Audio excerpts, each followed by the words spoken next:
पौराणिक कथाओं में वर्णित सबसे शक्तिशाली हथियार।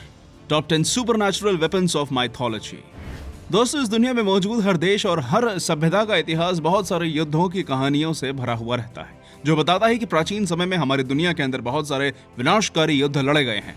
अगर हम पौराणिक कथाओं के अनुसार देखें तो हर सभ्यता में युद्ध के दौरान ऐसे ऐसे शक्तिशाली और जादुई शस्त्रों का प्रयोग हुआ था जो कि अपने सामने वाली हर चीज को पूरी तरह से नष्ट करने में सक्षम थे। तो चलिए, क्योंकि हम आपको बताने वाले हैं पौराणिक कथाओं में वर्णित कुछ ऐसे ही शक्तिशाली शस्त्रों के बारे में। नंबर 10, कौमोदकी। कौमोदकी भगवान विष्णु द्वारा इस्तेमाल किया जाने वाला एक गदा था, जिसे वो अपने 4 हाथों में से एक हाथ में लिए रहते थे। इस गदा को भगवान विश्वकर्मा द्वारा बनाया गया था, जो कि आर्किटेक्चर के देवता माने जाते थे और जिनके द्वारा पौराणिक काल में देवताओं के भवनों का निर्माण किया जाता था। दोस्तों, इस गदा का सबसे पहला विवरण हिंदू महाकाव्य महाभारत में भगवान विष्णु के अवतार श्री कृष्ण के साथ मिलता है, जो कि इसका इस्तेमाल किया करते थे। आप सभी को जानकर हैरानी होगी कि यह गदा इतना ज्यादा शक्तिशाली था कि इसके एक प्रहार से ही राक्षसों का अंत हो जाया करता था। और यही वजह थी कि भगवान विष्णु के साथ साथ ये गदा उनके बहुत से अवतारों द्वारा भी इस्तेमाल किया गया था। खैर, ये गदा सिर्फ एक शस्त्र के तौर पर नहीं जाना जाता था, बल्कि भगवान विष्णु की बहुत सी मूर्तियों में इसे गदा देवी या गदा नारी नाम की महिला के रूप में भी दिखाया गया है, जिस कारण आज हिंदू श्रद्धालु भगवान विष्णु के साथ उनके इस अत्यंत शक्तिशाली शस्त्र की भी पूजा करते हैं। Number 9, Zeus lightning bolt. दोस्तों, शायद ही आपको इस बारे में जानकारी होगी कि ज़ीयस लाइटनिंग बोल्ट ग्रीक पौराणिक कथाओं में वर्णित एक ऐसा शस्त्र था जिसे सिर्फ धरती ही नहीं बल्कि स्वर्ग का भी सबसे खतरनाक और शक्तिशाली हथियार माना जाता था। इस हथियार को ओलंपियन गॉड ऑफ थंडर यानी कि ज़ीयस लिए रहते थे, जो कि उनकी शक्ति का एक प्रतीक था। अब आपके मन में यह ख्याल आ रहा होगा कि क्या इस हथियार को ज़ीयस ने खुद बनाया था?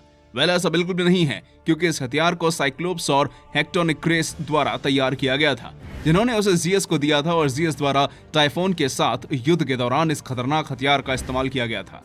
आप सभी को जानकर आश्चर्य होगा कि जब ज़ीयस द्वारा यह हथियार टाइफोन के ऊपर चलाया गया था, तब टाइफोन इस हथियार की शक्ति झेल नहीं पाया और सीधा पहाड़ों में जाकर गिरा था, जिसके बाद उसकी मौत हो गई थी। Number 8, green dragon crescent blade. Green dragon crescent blade चीन के गुआन यू द्वारा लिखे गए एक रोमांस ऑफ 3 किंग्स नामक एक ऐतिहासिक उपन्यास में वर्णित एक पौराणिक हथियार था, जो कि देखने में बिल्कुल किसी पारंपरिक चीनी हथियार की तरह ही था। आप सभी को जानकर आश्चर्य होगा कि इस हथियार को फ्रॉस्ट ब्लेड के नाम से भी जाना जाता है, क्योंकि एक बार बर्फ में लड़ाई के दौरान इस हथियार के ऊपर खून आ गया था, जो कि ठंड की वजह से जम गया था और जिससे उसके ऊपर बर्फ की एक परत बन गई थी। दोस्तों, ये ब्लेड कोई साधारण हथियार नहीं था, बल्कि ये एक बहुत ही शक्तिशाली हथियार था, जो कि किसी का भी विनाश करने में सक्षम था।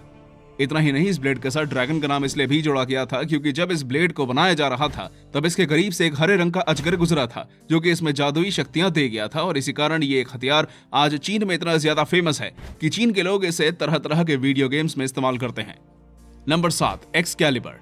एक्सकैलिबर ब्रिटेन के राजा किंग आर्थर का एक बहुत ही शक्तिशाली तलवार थी, जिसे कभी कभी जादुई तलवार भी कहा जाता था, क्योंकि पौराणिक कथाओं में इस तलवार का निर्माण झील में रहने वाली देवी ने किया था, जिन्होंने इसे किंग आर्थर को दे दिया था।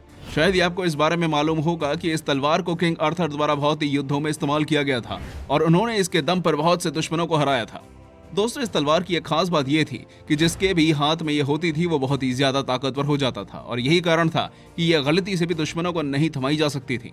इतना ही नहीं, जब आर्थर और मॉड्रेड के बीच युद्ध हो रहा था तब बहुत ही ज्यादा घायल हो जाने के बाद आर्थर द्वारा इस तलवार को वापस झील की देवी को सौंप दिया गया था, क्योंकि वो भी इसे किसी गलत हाथों में नहीं पड़ने देना चाहती थी।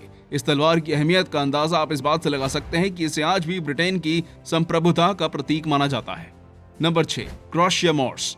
दोस्तों, क्रॉशिया मॉर्स, जिसे क्रोमा मॉर्स के नाम से भी जाना जाता है, रोम में मोनमाउथ के जेफरी द्वारा प्रस्तुत की गई किंवदंतियों में वर्णित योद्धा जूलियस सीजर की तलवार का नाम था, जिसे वो अपने हर युद्ध में इस्तेमाल किया करते थे। दोस्तों, ये तलवार बहुत ही ज्यादा खतरनाक थी, जो कि युद्ध में आसानी से किसी को भी पराजित करने में जूलियस सीजर की मदद किया करती थी और यही वजह थी कि वो कभी भी इस तलवार का साथ नहीं छोड़ते थे। हालांकि इस तलवार की जादुई शक्ति के बारे में सभी को तब पता चला जब ब्रिटिश प्रिंस नेनियस द्वारा इसे एक युद्ध के दौरान जूलियस सीजर से छीन लिया गया। दरअसल एक बार नेनियस के हाथों में जाने के बाद ये तलवार उनकी शील्ड में फंस गई और कभी भी नहीं निकली, जिसके बाद लगभग 15 दिनों तक नेनियस जीवित रहे और चोटों की वजह से उनकी मौत हो गई, जिसके बाद इस तलवार को उनके शरीर के साथ ही दफना दिया गया। नंबर 5, गांधीव। दोस्तों, अगर आप हिंदू सभ्यता के बारे में थोड़ी भी जानकारी रखते हैं तो आपने गांधीव धनुष के बारे में जरूर सुना होगा। जिसे भगवान ब्रह्मा द्वारा निर्मित किया गया था। हिंदू पौराणिक कथाओं के अनुसार ऐसा कहा जाता है कि गांडीव के प्रयोग से आसमान थरथरा उठता था, क्योंकि गांडीव असल में बहुत ही ज्यादा मजबूत था, जिसे तोड़ना लगभग असंभव था। कई ज्ञानियों के अनुसार गांडीव जिस किसी के पास भी होता था वो उसकी इच्छा के मुताबिक ही लक्ष्य भेदता था और अलग अलग प्रारूपों में वार करता था। वैसे तो गांडीव को बहुत से देवी देवताओं ने इस्तेमाल किया है, पर इसका सबसे व्यापक और जटिल इस्तेमाल महाभारत काल में महान धनुर्धारी अर्जुन के पास ही मिलता है, जिन्होंने अपने इस दिव्य धनुष की मदद से बड़े बड़े सूरवीरों को वीरगति प्राप्त करा दी थी। नंबर 4, शरूर। दोस्तों, पौराणिक काल में बहुत से खतरनाक हथियारों का प्रयोग हुआ करता था और शरूर भी उन्हीं हथियारों में से एक था, जो कि सुमेरियन पौराणिक कथाओं में महान योद्धाओं द्वारा इस्तेमाल किया जाता था। लेकिन क्या आप सभी को पता है, शरूर कोई साधारण हथियार नहीं बल्कि बहुत ही अलग हथियार था, जो कि न सिर्फ बोलने में सक्षम था बल्कि अपने धारक को दुश्मन की सेना के बारे में सारी जानकारी भी दिया करता था। अब आपके मन में ये सवाल जरूर आ रहा होगा कि आखिर ये दुश्मन की जानकारी कैसे इकट्ठा करता था। वेल, इसके लिए इसे एक विशेष क्षमता हासिल थी और वह क्षमता थी उड़ने की, कि जिसकी मदद से ये दुश्मन पर दूर से नजर रख लेता था। इतना ही नहीं, इसे हजारों का विनाशक भी कहा जाता था, क्योंकि ये युद्ध क्षेत्र में उड़ान भरकर दुश्मनों पर आग और जहर छोड़ता था, जिसकी वजह से उनकी मौत हो जाती थी। नंबर 3, टेमिंग सारी। टेमिंग सारी, जिसे फ्लावर शील्ड के नाम से भी जाना जाता है, पौराणिक काल का एक बहुत ही शक्तिशाली हथियार था, जो कि मलेशिया के महान योद्धा हैंग तुआ द्वारा इस्तेमाल किया जाता था। ये दिखने में एक तरह की कटार की तरह ही था, जिसका आकार बहुत हद तक टेढ़ा मेढ़ा था। प्राचीन कथाओं में कहा जाता है कि ऐसा हथियार मलेशिया के इतिहास में पहली बार बनाया गया था और उस समय इस जैसा हथियार और कहीं मौजूद नहीं था। इस हथियार की सबसे खास बात यह थी कि ये जादुई शक्तियों से भी लैस था और यही कारण था कि युद्ध के समय इसे इस्तेमाल करने वाला व्यक्ति इसकी मदद से पूरी तरह गायब हो जाया करता था। आप सभी को जानकर आश्चर्य होगा कि हांग तुआ इसे किसी से भी छिपा कर नहीं रखते थे और ये हर वक्त उनके हाथ में राख करता था। हालांकि आज इस हथियार के बारे में कोई खास जानकारी नहीं है, क्योंकि हैंग तुआ द्वारा एक युद्ध के बाद इसे एक नदी में फेंक दिया गया था, जिसके बाद इसका विवरण कहीं भी नहीं मिलता। नंबर 2, पशुपतस्त्र। पशुपतस्त्र हिंदू पौराणिक कथाओं में वर्णित एक बहुत ही खतरनाक शस्त्र था, जो कि पल भर में किसी का भी विनाश कर सकने में सक्षम था और यही वजह थी कि बहुत से योद्धा इस दिव्य शस्त्र को पाने की चाह करते थे। शायद ही आपको जानकारी होगी कि इस शस्त्र को दिमाग, मंत्र, आंखों और धनुष की मदद से चलाया जा सकता था, जो कि सिर्फ बड़े और ताकतवर दुश्मनों पर ही इस्तेमाल होता था। दोस्तों, हिंदू मान्यताओं के अनुसार ये शस्त्र भगवान शिव का पर्सनल शस्त्र था, जिसे वो हर वक्त अपने साथ रखते थे और इसी कारण से इसका नाम भी भगवान शिव के नाम पर ही रखा गया था। जब महाभारत का युद्ध होने वाला था, तब भगवान शिव ने महानायक अर्जुन की तपस्या से खुश होकर उन्हें ये अस्त्र प्रदान किया था, जिसे अर्जुन ने अपने पुत्र अभिमन्यु के साथ छल करने वाले सिंधुराज जयद्रथ के ऊपर प्रयोग करके उसका अंत कर दिया था। नंबर 1, ब्रह्मास्त्र। ब्रह्मास्त्र एक बहुत ही ज्यादा दिव्य और चमत्कारी हथियार था, जिसे हिंदुओं के आराध्य देव भगवान ब्रह्मा द्वारा बनाया गया था। धनुष की मदद से चलने वाला यह ब्रह्मास्त्र एक बहुत ही विनाशकारी शस्त्र था, जो कि पल भर में पूरी धरती का विनाश कर सकता था और इसी कारण से इस शस्त्र को तभी इस्तेमाल किया जा सकता था जब बाकी सभी शस्त्र विफल हो गए थे।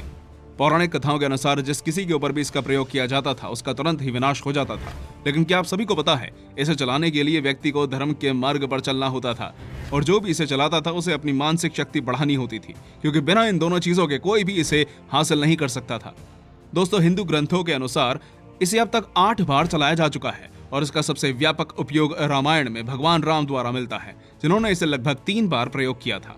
खैर, बहुत से लोगों का ऐसा मानना है कि आज राजस्थान में मौजूद थार रेगिस्तान भगवान राम द्वारा ब्रह्मास्त्र के चलने से ही उत्पन्न हुआ था। तो दोस्तों, ये थी हमारी एक और इंटरेस्टिंग वीडियो। अगर पसंद आई हो तो इसे लाइक करें और हाँ, जाते जाते इसे शेयर भी कर दीजिएगा। धन्यवाद।